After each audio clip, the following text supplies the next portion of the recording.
में हुए आतंकी हमले में सेना और पुलिस के जवानों समेत कुल 10 लोग शहीद हो गए। हालांकि बाद में सुरक्षा बलों ने तीनों हमलावरों को भी मार गिराया। लेकिन हमले के बाद बीजेपी ने प्रधानमंत्री मनमोहन सिंह की नवाज शरीफ से न्यूयॉर्क में तय मुलाकात पर सवाल उठा दिए हैं। बीजेपी इस बातचीत के खिलाफ है, जबकि प्रधानमंत्री ने इसे सीमा पार की साजिश मानते हुए भी बातचीत रोकने से इनकार किया है। सवाल यह है, क्या हमले के बाद भी पाकिस्तान से बातचीत जायज है या हमें कोई कड़ा संदेश देना चाहिए? यही आज का एजेंडा।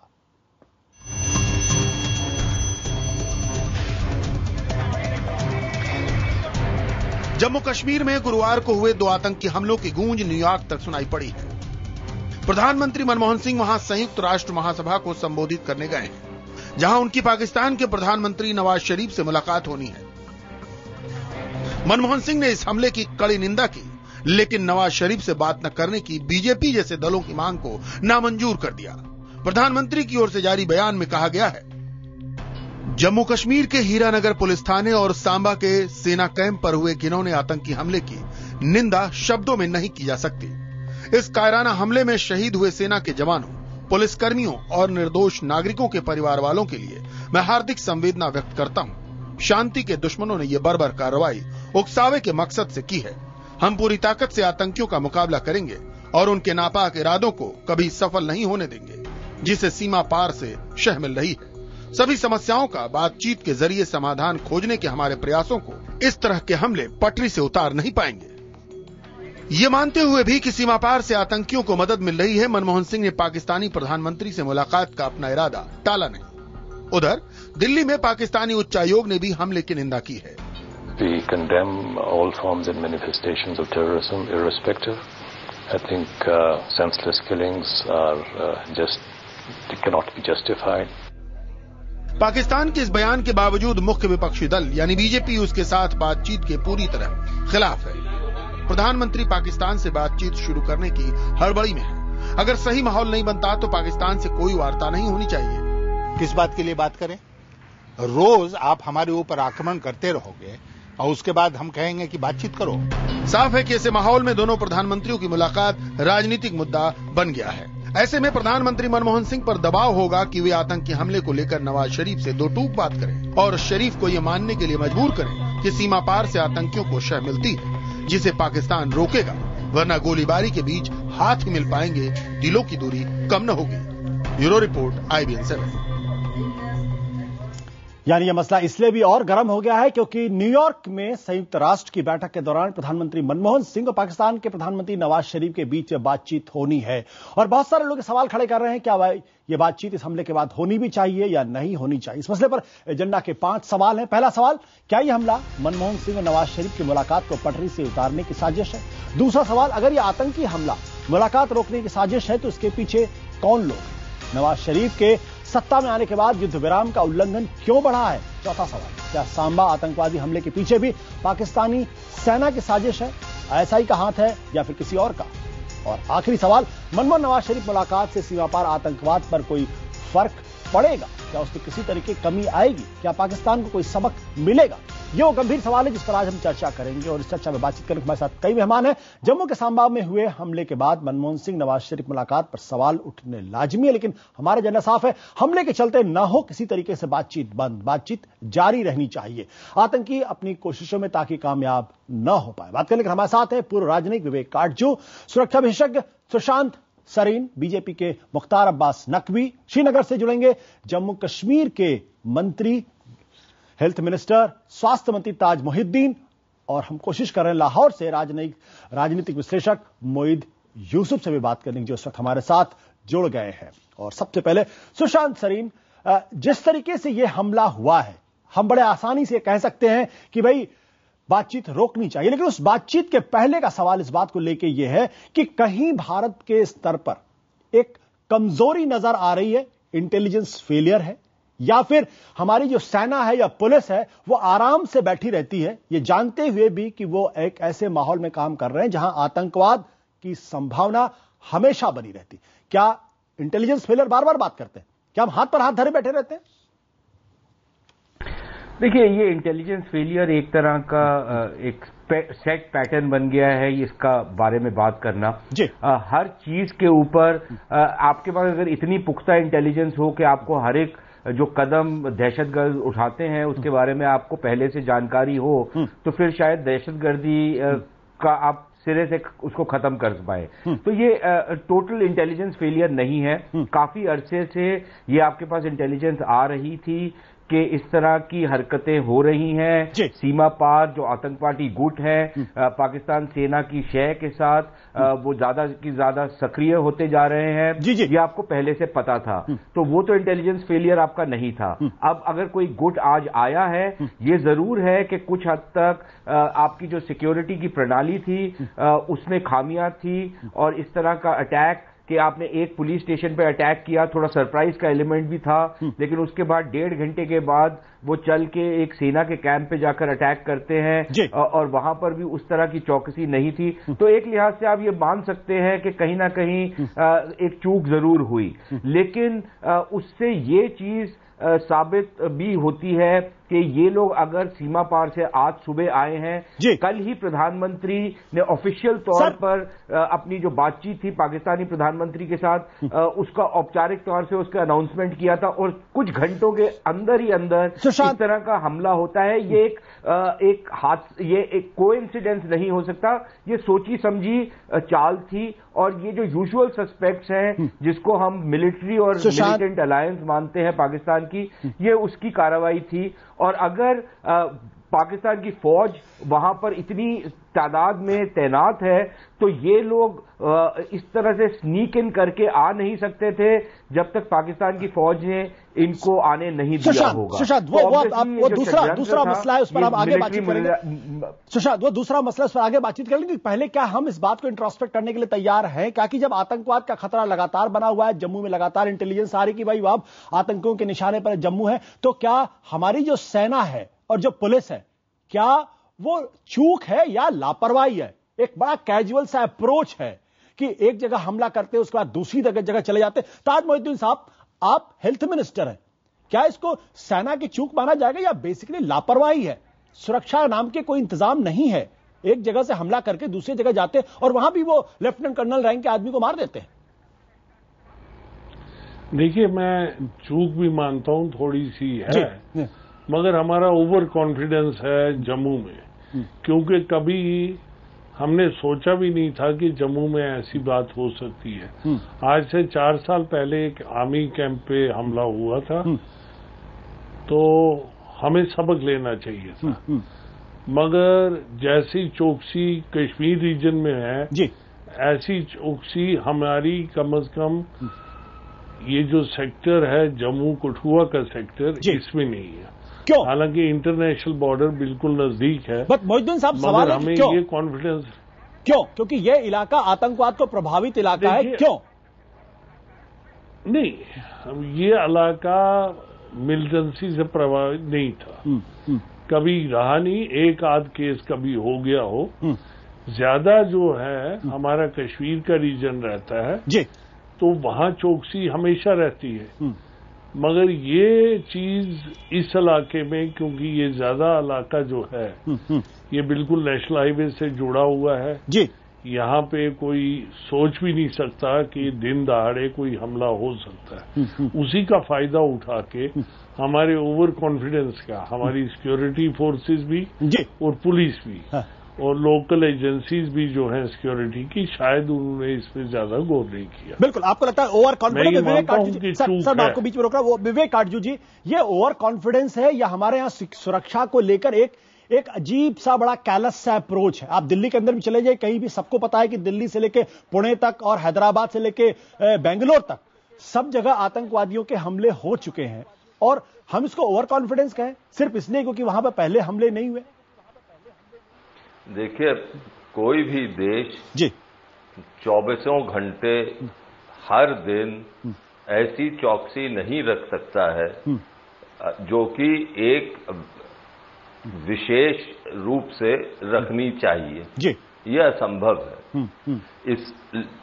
और अब हमारा फोकस ये होना चाहिए कि हमारे पड़ोसी देश से ऐसा आतंकवाद क्यों हो रहा है। हाँ, ये आपने सही कहा कि रक्षात्मक कदम हमें उठाने हैं और ये मामले पर जो आज हादसा हुआ है, मुझे पूरा विश्वास है कि सेना जांच करेगी और जो भी कमियां हैं उसको पूरी करने की कोशिश करेगी। लेकिन हमारी नजर अगर इस पर रही तो जो दरअसल जो मुश्किलात हैं और जो मसला है उससे हमारी नजर हट जाएगी। हमारी नजर हमेशा पाकिस्तान से जो आतंकवाद आ रहा है, जो बिल्कुल नाजायज है, उस पर रहनी चाहिए। बट काटजू साहब, जो बात आप फरमा रहे हो वो बात अपनी जगह सही है, लेकिन मैं ये सवाल इसलिए कर रहा हूं क्योंकि पिछले दिनों इसी एलओसी पर 4 सैनिकों की जान गई। खबर ये थी कि वो उस वक्त सारे के सारे वहां पर सो रहे थे। तो ये सिक्योरिटी का जो आलम है, जब आपको पता है आतंकवादी आएंगे, इन्फिल्ट्रेटर आएंगे, तब अगर लैक्सिटी है तो वह अक्षम्य है। देखिए, लैक्सिटी तो कभी भी जायज नहीं है। लैक्सिटी को तो हम कभी भी मंजूर नहीं कर सकते जी। इसीलिए मैंने कहा कि ये इस हर हादसे से सबक सीखना चाहिए जी। और अगर लैक्सिटी है तो उस लैक्सिटी को दूर करना चाहिए। लेकिन आप ये भी मानेंगे कि इमरजेंसी सिचुएशन हर दिन हर रात नहीं रखी जा सकती है। अगर युद्ध भी हो रहा है तब भी कुछ न कुछ ढील होती है, ये स्वाभाविक है। मैं सेना को बरी नहीं करना चाह रहा हूं, ना पुलिस को बरी करना चाह रहा हूं। जो उनका दायित्व है उसको उनको निभाना है। लेकिन अगर हम हमारी जो सोच है वो डिफेंसिव हो जाती है कि हम इसको अपने ऐसे कदम अपने देश में उठाएं कि इसको हम रोकते रहें, तो फिर जो इसकी बुनियाद है उसको हम कभी भी जड़ से नहीं उखाड़ सकेंगे। और इसीलिए मैं आपसे अर्ज कर रहा हूं कि आज के दिन खास तौर से ये जो हुआ है इस पर जांच होगी, लेकिन आज के दिन खासतौर से कृपा करके अपनी नजर बुनियादी मसले पर रखिए। वो है जो पाकिस्तान से आतंकवाद आ रहा है सीमा पार। बिल्कुल विवेक काटजू साहब, आपने कहा कि आज के दिन हमारी नजर बुनियाद पर रहनी चाहिए, लेकिन मेरा लगता है आज के दिन हमें आत्ममंथन करने के लिए भी तैयार रहना चाहिए कि अगर सेना कहीं गलती कर रही है, अगर लापरवाही हो रही है तो उस पर उंगली उठनी चाहिए। आप उनको नहीं रोक सकते हैं तो आप यहां पर चौकस रहिए। मुख्तार अब्बास नकवी साहब, मैं जानबूझकर आपके पास अंत में आया क्योंकि यह सवाल बार बार उठता है। हम पाकिस्तान को बार बार दोष देते हैं, लेकिन बातचीत हम बार बार करते हैं, यह हमारी मजबूरी भी है। लेकिन आपकी पार्टी साफ तौर पर कहती है कि बातचीत नहीं होनी चाहिए। क्या बातचीत नहीं होना इस समस्या का समाधान है, या हमें अंदरूनी आत्ममंथन भी करें? सेना से अगर गलती हो रही है तो सेना को भी दो टूक बोलने की ऐसी गलती दोबारा आपसे बर्दाश्त नहीं होगी, क्योंकि यह मामला एक बार का नहीं है। वो पुलिस थाने में जाते हैं, वहां पे हमलावरी करते हैं, उसके बाद फिर वहां से निकलते हुए सेना पे जाते हैं, और यानी आपका पूरा जो सिक्योरिटी अपैरेटस है या तो वो सो रहा है या ऐसे लोगों के हाथ में है जो कॉम्पिटेंट नहीं है। मुख्तार अब्बास नकवी साहब, देखिए आशुतोष जी, पहली बात तो हम सेना और हमारे सेना की देश के प्रति प्रतिबद्धता पर कोई सवाल नहीं करते। हम तो उनको सलूट करते हैं कि उन्होंने देश के सम्मान, देश के स्वाभिमान और देश की सुरक्षा के लिए हमेशा पूरी प्रतिबद्धता के साथ, पूरी ताकत के साथ काम किया। और आपको अच्छी तरह याद होगा कि सेना से जुड़े हुए लगभग 41 अधिकारियों ने, जिसमें कि सेना से संबंधित उच्च पदों पर बैठे हुए लोग और जो रिटायर हो गए हैं और आईबी से जुड़े हुए तमाम लोगों ने एक प्रधानमंत्री जी को अभी कुछ दिनों पहले पत्र भेजा।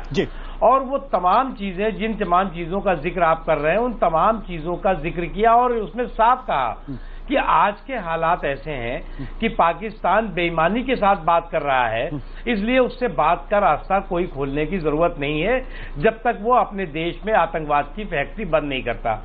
उसके बावजूद भी बात चल रही है। अब कई लोग ये कह सकते हैं कि बात नहीं होगी तो कैसे काम चलेगा। भैया, बात किससे करना चाहते हैं आप? बात आप जो है वो आतंकवाद की फैक्ट्री से करना चाहते हैं। आप व्यापार की बात करना चाहते हैं, व्यापार तो वो आतंकवाद का कर रहा है पाकिस्तान। आप कहते हैं सांस्कृतिक आदान प्रदान होना चाहिए, वो सांस्कृतिक आदान प्रदान की जगह जो है वो आतंकवादियों का आदान प्रदान कर रहा है। तो ये तमाम ऐसे सवाल हैं जो सवाल की आज पूरी तरह से पूरे दुनिया के सामने है। केवल भारत की बात नहीं, आज दुनिया के सामने पाकिस्तान एक आतंकवादी देश, अघोषित देश हो चुका है। ऐसे हालात में परिक्रमा से काम नहीं चलेगा, पराक्रम से काम चलेगा। नकवी साहब, आपके कहने का मतलब यह कि बातचीत फौरन बंद कर देनी चाहिए, आपके कहने का मतलब यह है पाकिस्तान से? बिल्कुल, अभी कोई माहौल ऐसा बातचीत का नहीं है। बातचीत का कोई माहौल नहीं, बात करेंगे आप? बातचीत बंद कर देनी चाहिए। बिल्कुल नहीं, बात किस चीज से करेंगे? देखिए क्या है कि आप जो है, मैं एक बार आशुतोष जी, आप जो है वो आतंक के बादल से अमन के बारिश की उम्मीद कर रहे हैं। हम बात करेंगे अमन की, वो बात करेंगे आतंक के बंदूक की, आतंक के बम की। तो आतंक के बंदूक और आतंक के बम के साथ जो है वो अमन की बात कैसे होगी? मतलब बातचीत नहीं होनी चाहिए, बातचीत बंद कर देनी चाहिए। मोहित यूसुफ साहब, आप लाहौर से हैं, पॉलिटिकल एनालिस्ट हैं, आपने भारत के अंदर जो माहौल है, जिस तरीके को लेकर गुस्सा है, उसको आपने महसूस किया। क्या पाकिस्तान के अंदर इस बात को रियलाइजेशन है कि भाई ये हम अमन की बातचीत बार बार करते हैं, लेकिन अगर सीमा पार से अगर आतंकवाद होगा, जैसा मुख्तार अब्बास नकवी साहब कह रहे हैं, बीजेपी के प्रमुख स्पोक्स पर्सन में से एक है वो, कि भाई आतंक की फैक्ट्री पाकिस्तान बन चुका है, ऐसे में बातचीत का मतलब क्या? बातचीत तोड़ देनी चाहिए। मोहित यूसुफ साहब, देखिए, बात यह है कि चलें, मान लिया कि बातचीत का सिलसिला बंद कर दिया जाए, बातचीत ना हो, फिर क्या होगा? फिर मामला हल हो जाएंगे? फिर ये जो दहशतगर्द आप कह रहे हैं कि आ रहे हैं, ये रुक जाएंगे? कश्मीर का मसला हल हो जाएगा? बात यह है कि आप अगर जो आप बात कर रहे हैं, जो गुस्सा है, मुझे अफसोस है कि ये इतना गुस्सा है, क्योंकि दोनों तरफ जो प्रधानमंत्री हैं वो बार बार ये बात कह रहे हैं कि बातचीत के अलावा कोई हल नहीं है। आखिर मनमोहन सिंह साहब ने जो आज बात की है इस वाकये के बाद, वो यही बात कह रहे हैं, और क्योंकि वो हुकूमत में हैं, उनको नजर आ रहा है कि ये जरूरी है। जब आप ऑपोजिशन पार्टी होते हैं तो ये बात कहना आसान होता है, लेकिन ये ना भूलिए कि इस सिलसिले की आगाज जो है वो प्रधानमंत्री वाजपेयी ने किया था, और वो उस वक्त किया था जब परवेज मुशर्रफ पाकिस्तान में हुकूमत कर रहे थे। तो दो हमसाए हैं, बगैर बातचीत किए ये सिलसिला आगे नहीं बढ़ सकता। आप जरा नजर उठा के देखिए कि पाकिस्तान में रोज क्या हो रहा है। अभी पेशावर में क्या हुआ है, यहाँ जहाँ पे 100 लोग जो हैं वो मारे गए हैं। उससे पहले पाकिस्तान का एक फौजी जनरल मारा गया है पिछले हफ्ते। तो अगर वाकई पाकिस्तान ये सारा कुछ कंट्रोल कर सकता, काश कर सकता, तो पाकिस्तानी अपने आप जो देख रहे हैं, उसके बाद तो ये नजर आना चाहिए कि ये जो गारंटीज हैं ये बदकिस्मती से अभी नहीं मिल सकती। जब तक दोनों मुमालिक मिलकर काम इस पे नहीं करेंगे ये मसला हल नहीं होगा। मुझे गुस्से से एतराज नहीं है, यूसुफ साहब होना चाहिए। यूसुफ साहब, मेरा सवाल आपसे लेकर ये, क्या आप ये पूरी तरीके से रूल आउट कर रहे हैं कि पाकिस्तान के एस्टैब्लिशमेंट का इन आतंकवादी गतिविधियों में किसी तरीके से कोई रोल नहीं है, क्योंकि आपके यहां भी आतंकी हमले हो रहे हैं, इसलिए ये बेनिफिट ऑफ डाउट आपको मिलना चाहिए? क्या आप ये कहना चाह रहे हैं? देखिए, बेनिफिट डाउट बात नहीं है। आप अगर ये कह रहे हैं कि ये सारा कुछ सिलसिला, अगर मैं आपकी बात मान, जो हमला भी हिंदुस्तान में होता है वो पाकिस्तान की जानिब से आता है, जो कि दुरुस्त नहीं है, लेकिन चले मैं अगर एक बहस के लिए मान तो फिर मैं आपको क्या पाकिस्तान है ये सारा कुछ, तो उसमें मैं आपको कह रहा हूं कि जब 50,000 पाकिस्तानी, ये बात कहना कि ये जो कुछ हो रहा है ये जान के होता है, ये अब दुरुस्त है। 90 की दहाई में अगर ये बात थी तो उस वक्त यूसुफ साहब आपसे हमारा कनेक्शन टूट रहा है, दोबारा आपसे कनेक्शन एस्टैब्लिश करने की कोशिश करेंगे। विवेक काटजू साहब, आप कुछ इसमें जोड़ना चाहते हैं? मेरा सवाल इसी बात को लेकर ही है कि पाकिस्तान कहता है कि हम भी दहशतगर्दों के सताए हुए हैं, हमारे यहां भी रोज बम फट रहे हैं, इसलिए अब बार बार पाकिस्तान को दोष देना ठीक बात नहीं है, जो यूसुफ बोल रहे हैं। विवेक काटजू साहब, ये क्या बात है? उनके वहां दहशतगर्द जो फैल रहा है वो उनका बनाया हुआ दहशतगर्द है। हमारे वहां दहशतगर्द जो दहशतगर्द सीमा पार से आ रहा है, ये भी पाकिस्तान ने बनाया है। ये मुझे समझ नहीं आता है कि इसको इक्वेट, अपने जो पाकिस्तान में दहशतगर्दी चल रही है उसको हमारी यहाँ पे जो जम्मू कश्मीर में दहशतगर्दी है उसको इक्वेट के, उसको एक समान, एक नजर से कैसे देखा जा सकता है? ये बिल्कुल गलत है। देखिए, दरअसल बात आशुतोष ये है कि 20 साल हो गए आतंकवाद चल रहा है। हमने हर सूरत कोशिश कर ली, हमने बातचीत का जरिया अपनाया, उससे हम इस आतंकवाद का हल नहीं निकाल पाए। हमने बातचीत बंद करी, उससे भी हल नहीं निकला। हमने पाकिस्तान से कहा कि सहयोग बढ़ाओ, उन्होंने उसको नकार दिया। हमने यहां तक 2006 में प्रधानमंत्री ने उनके साथ, लोग भूल जाते हैं, एक जॉइंट एंटी टेररिज्म मैकेनिज्म बनाया। मैंने भी उसकी 4 मीटिंग्स हुई, 2 मीटिंग्स की सदारत भारत की तरफ से मैंने की। तब मैं विदेश मंत्रालय में अधिकारी था जी। उस पहल से भी कुछ नहीं निकला। मैं ये आपसे कहने की कोशिश कर रहा हूं कि मसला ये नहीं है कि हम बातचीत करें या ना करें, मसला ये है कि हमें अब सोचना पड़ेगा। हमारा जितने राजनीतिक दल हैं उनके नेताओं को साथ बैठना पड़ेगा, एक दूसरे पर वार और प्रतिवार छोड़ की नीति जो है वो छोड़नी पड़ेगी। आपने बड़ी अच्छी बात, बट क्या आप मुख्तार अब्बास नकवी साहब की इस बात से सहमत हैं क्या कि बातचीत बंद कर देनी चाहिए? क्या उनकी इस बात से सहमत है? देखिए, मेरा मानना यह है कि बातचीत हो ना हो उससे हमारा आतंकवाद का हल नहीं निकलेगा। हाँ, ये जरूर है कि प्रधानमंत्री जी ने 7 तारीख को कहा था कि अगर सामान्य हालत होते तो मैं नवाज शरीफ साहब, जिनकी मैं इज्जत करता हूं, बातचीत करूंगा। फिर उन्होंने ये भी कहा, उसी दिन ये कहा, लेकिन कुछ कठोर वास्तविकताएं हैं जिसमें आतंकवाद का उन्होंने जिक्र किया, जिसमें मुंबई पे जो अटैक हुआ था उसका जिक्र किया, जिसमें एक इनडायरेक्टली हाफिज सईद का जिक्र किया, और उन्होंने कहा कि मैं जो फैसला लूंगा कि बातचीत हो ना हो उसमें ये सब मिला के मैं ये सब का विश्लेषण करके इस नतीजे पहुंचूंगा। आपने कहा कि प्रधानमंत्री जी ने कहा कि सामान्य हालत होते तो हम बातचीत करते।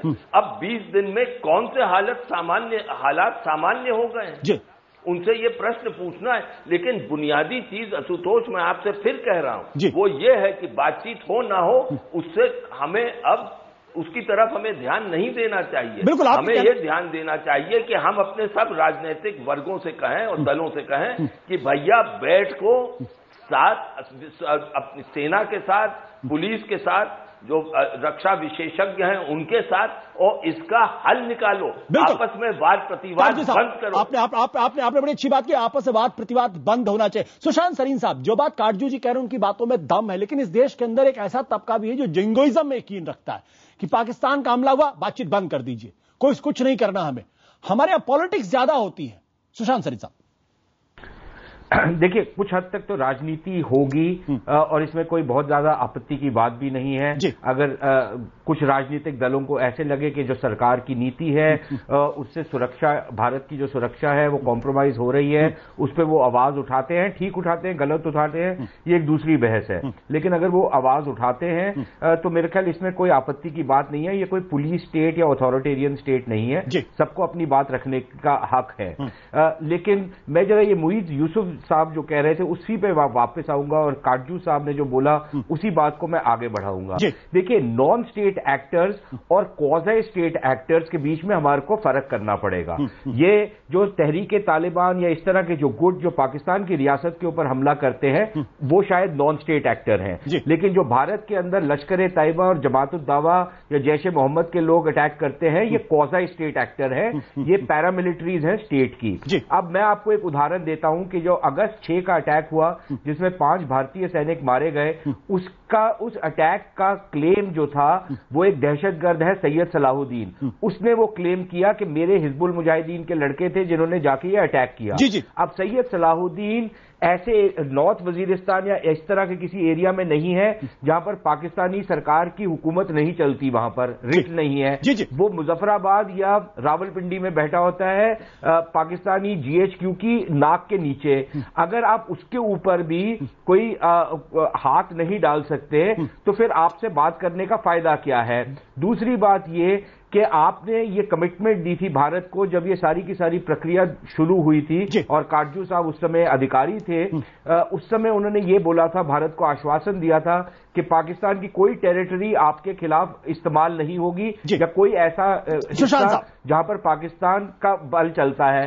तो अगर मुजफ्फराबाद और रावलपिंडी में भी नहीं चलता तो फिर इस सरकार से बात करने का औचित्य ही कोई नहीं रहता। सुशांत जी, आपने दो बड़ी महत्वपूर्ण बातें की हैं, उन महत्वपूर्ण बातों पर हम चर्चा को आगे बढ़ाएंगे। आपने एक तरफ कहा कि भाई किसी तरीके से तहरीक तालिबान जो पाकिस्तान के अंदर आतंकवादी घटनाएं कर रहे हैं और जो हिंदुस्तान पर कर रहे हैं उनके बीच फर्क करना बहुत जरूरी है। और आपने इस ओर भी इशारा किया कि पाकिस्तान ने अगर कमिटमेंट दिया कि हमारे अपने जमीन का इस्तेमाल आतंकवादी गतिविधियों के लिए नहीं होगा तो आगे क्यों होता और ऐसे में बातचीत क्यों होनी चाहिए। इस बातचीत को यहीं पर हम रोकते हैं, छोटा सा ब्रेक लेते हैं, ब्रेक के बाद वापस लौटते हैं और इस चर्चा को आगे बढ़ाते हैं।